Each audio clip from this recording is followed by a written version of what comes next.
খুবই মূল্যবান বক্তব্য রাখবেন বাংলাদেশ জাতীয়তাবাদী ছাত্রদল বাগেরহাট জেলা শাখার সংগ্রামী সহ সাধারণ সম্পাদক, রামপাল উপজেলা যুব দলের সম্ভাব্য যুবনেতা, আমাদের প্রিয় সহযোদ্ধা বড় ভাই মোহাম্মদ মহিবুল্লাহ ভাই।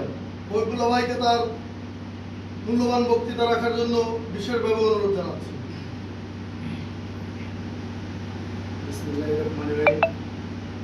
আমার প্রিয় সংগঠন বাংলাদেশ জাতীয়তাবাদী ছাত্রদল, আমাদের আজকের মত বিনিময় সভার ও কলেজ কমিটি নিয়ে আলোচনা সভার উপস্থিত আছেন বাংলাদেশ জাতীয়তাবাদী ছাত্রদল রামপাল উপজেলা শাখার সংগ্রামী সদ্য সাবেক আহ্বায়ক মোহাম্মদ ইব্রাহিম শেখ। আমাদের মাঝে উপস্থিত আছেন সাবেক বিকাশ কলেজের সদ্য সাবেক আহ্বায়ক মনিরুজ্জামান মুন্না। আমাদের মাঝে উপস্থিত আছেন আমার প্রত্যেকটা ইউনিট রামপাল উপজেলা ছাত্রদলের বিভিন্ন ইউনিট পর্যায়ে নেতৃবৃন্দ। সবাইকে আমার পক্ষ থেকে ও ছাত্রদলের পক্ষ থেকে আন্তরিক শুভেচ্ছা মোবারক।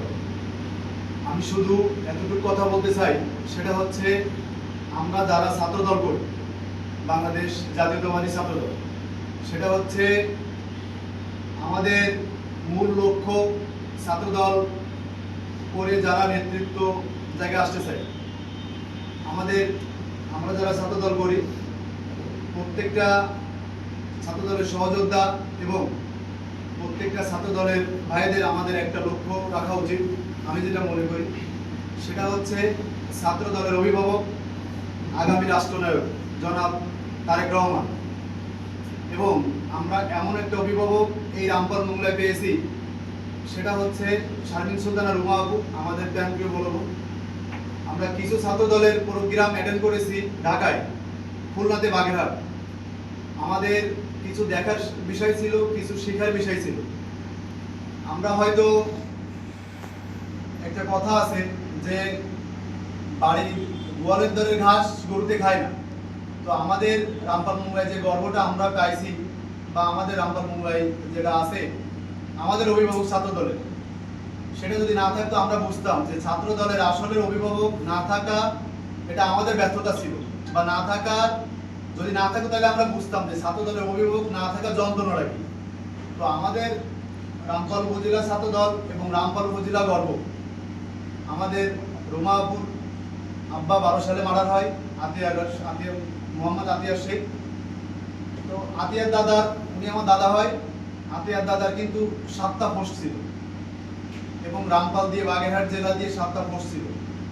রুমাপুর রক্তে মিশে আছে রাজনীতি, তার প্রত্যেকটা পশমে কথা বলে রাজনীতি।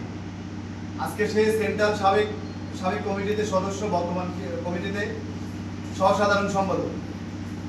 তো আমরা যারা ছাত্রদল করি এখানে আমাদের মূল লক্ষ্য হচ্ছে একটা, যেটা না বিএনপির কোনো বড় লিডার, না যুব দলের কোনো বড় লিডার, না স্বেচ্ছাসেবক দলের বড় কোনো লিডার।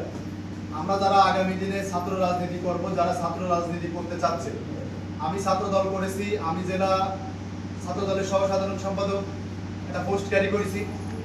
তো আগামী দিনে যারা আপনারা ছাত্র রাজনীতি করতে চান, আমি এতটুকু কথা বলবো, সেটা হচ্ছে না আমাদের কোনো ভাই, না আমাদের কোনো বোন। আমরা যদি ছাত্র রাজনীতি করতে চাই ঐক্যবদ্ধভাবে, আমরা সবাই চেষ্টা করব যে রুমাপুর হাটটারে শক্তিশালী করে রামপাল মোংলায় কিভাবে ছাত্র সংগঠন মাদক মুক্ত এবং সন্ত্রাস মুক্ত ছাত্র সংগঠন কিভাবে ঐক্যবদ্ধভাবে গড়ে তুলব। আমাদের মূল লক্ষ্য হচ্ছে সেটা, যেটা রুমাপুর মেসেজ, যে ছাত্র দলের ভিতর যদি কোনো ভাই মাদক মুক্ত এবং সন্ত্রাস মুক্ত কোনো ছেলে থেকে থাকে, সেটা দায়বদ্ধ রুমাপুর নিবে না, এটা তার ক্লিয়ার মেসেজ।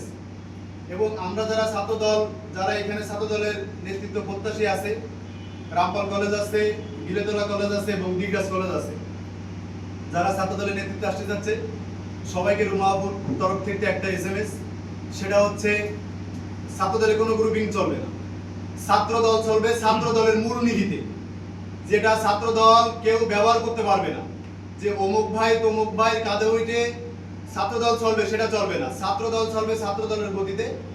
আমাদের রামপাল মোংলার গর্ব শারমিন সুলতানা রুমা আপু যতদিন আমাদের ছাত্রদল নিয়ে এসে আসে, ছাত্র দলের একটা পোস্টে আছে, ততদিন আমরা চাই যে ছাত্র দলটারে ঐক্যবদ্ধভাবে আমরা সামনের দিনে কিভাবে এগোনো যায়, এটা হচ্ছে আমাদের মূল লক্ষ্য। এবং আরেকটা কথা, সেটা হচ্ছে এখানে রামপাল মোংলায় দানের শীষের ক্যান্ডিডেট আছে, ফরিদ ভাই আছে, শামীম ভাই আছে, আব্দুল আলিম খোকন ভাই আছে। আমরা যদি কেউ মনে করি নোংরা রাজনীতি, যদি আমরা না মনে করি যে এখানে রুমা আপু আমাদের প্রতিদ্বন্দ্বিতা, রুমা আপু আমাদের ক্যান্ডিডেট, রুমা আপু এখানে এমপি নমিনেশন চাচ্ছে না, বিষয়টা সেরকম না। রুমা আপু এখানে কেউ বিদ্রোহী ক্যান্ডিডেট না, রুমা আপু এখানে এমপি নমিনেশন চাচ্ছে না। রুমা আপু চাচ্ছে রামপাল মোংলাডারে কিভাবে সুন্দর করে ছাত্র রাজনীতি দিয়ে কিভাবে সুসংগঠিত করার জন্য একতাবদ্ধভাবে সামনের দিকে এগোনো যায়। দেশ নায়ক জনাব তারেক রহমানের হাতকে শক্তিশালী করার জন্য সে দিন রাত পরিশ্রম করে যাচ্ছে। এবং 28 অক্টোবর রুমাপুর পায়ে যখন গুলি লাগছে, আমরা ওটা স্পটে দেখেছি যে রুমাপুর পায়ে গুলি লাগার পরও রুমাপুর কিভাবে প্রোগ্রাম অ্যাটেন্ড করে সেই প্রোগ্রাম সাকসেস হওয়ার পরে দৌড়েছে। ইব্রাহিম ছিল আমাদের সাথে, ইব্রাহিম দেখেছে। তো আসলে আমরা যেটা কথা বলি না কেন, আমাদের সবার চিন্তা ভাবনা করা উচিত। আসলে আমরা এখানে রুমাপুরে নিয়ে অনেকেই নেগেটিভ ভাবি, রামপাল মোংলায় অনেকেই নেগেটিভ ভাবে যে হয়তো রুমাপু এটা করবে সেটা করবে, বিষয়টা না। যারা রুমাপুর সাথে থাকে, যারা রুমাপুরে অনেক কাছ থেকে দেখেছে, এরাই জানে যে রুমাপু কোন মাইন্ডের লোক, বা সে না হিংসাত্মক লোক, না গৌরবের লোক, না কোনো ধরনের লোক। তার ভিতর একটাই জিনিস আমি বিশেষ করে আমি লক্ষ্য করেছি, সেটা হচ্ছে যারা ছাত্র সংগঠন করে